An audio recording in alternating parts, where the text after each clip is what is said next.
আসসালামু আলাইকুম। আমন্ত্রণ জানাচ্ছি ট্রেন ক্রিকেটে। ম্যাচ হারের পরও গেইলকে ছাড়িয়ে গেলেন বিরাট কোহলি। অনন্য মাইলফলক স্পর্শ করলেন ওয়েস্ট ইন্ডিজের তারকা ক্রিকেটার সুনীল নারিন।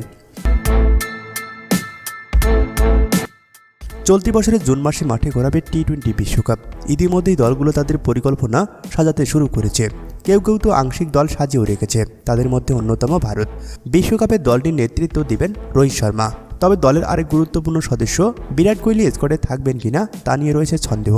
এর কারণ বিরাট কোহলি নাকি ক্রিকেটের সংক্ষিপ্ত সংস্করণে নিজেকে মেলে ধরতে ব্যর্থ হচ্ছেন। ওয়ানডেতে দুর্দান্ত হলেও টি-20তে নাকি ভারতীয় দলের চাহিদা মেটাতে পারছেন না কিং কোহলি। তাই আসন্ন বিশ্বকাপ দল থেকে বাদ পড়তে পারেন বলে এমন গুঞ্জন উঠেছে ক্রিকেট মাধ্যমে। ক্রিকেট পাড়ায় এমন সংবাদ কানে আসার পর থেকেই তেতো হয়েছিলেন বিরাট কোহলি। তাই ব্যাট হাতে দিলেন সমালোচনার জবাব। এজন্যই তিনি বেছে নিয়েছেন আইপিএলকে। কলকাতার বিপক্ষে তুলে নিয়েছেন টানা দ্বিতীয় 50। 59 বলে খেলেছেন 83 রানের অপরাজিত ইনিংস, যেখানে খেলেন 4টি 4 ও 4টি ছক্কা। আর এই ম্যাচেই 4টি ছক্কা মেরে 2টি কীর্তি গড়েছেন এ ভারতীয় রান মেশিন।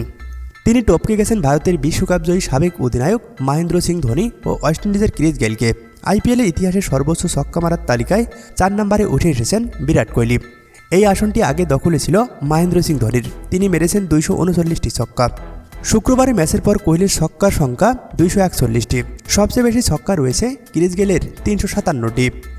পাশাপাশি রয়্যাল চ্যালেঞ্জার বেঙ্গালুরু জার্সিতে সবচেয়ে বেশি ছক্কা মারার রেকর্ড রয়েছে কিং কোহলির। বিরাট কোহলির রেকর্ডময় দিনে অনন্য এক মাইলফলক স্পর্শ করেন কলকাতা নাইট রাইডার্সের ক্যারিবিয়ান ব্যাটার সুনীল নারিন। বিশ্বের চতুর্থতম খেলোয়াড় হিসাবে স্বীকৃত টি-20তে 500তম ম্যাচ খেলার কীর্তি দেখান এই ক্যারিবিয়ান তারকা। তার আগে এই মাইলফলক স্পর্শ করেছিলেন পাকিস্তানের অলরাউন্ডার শোয়েব মালিক।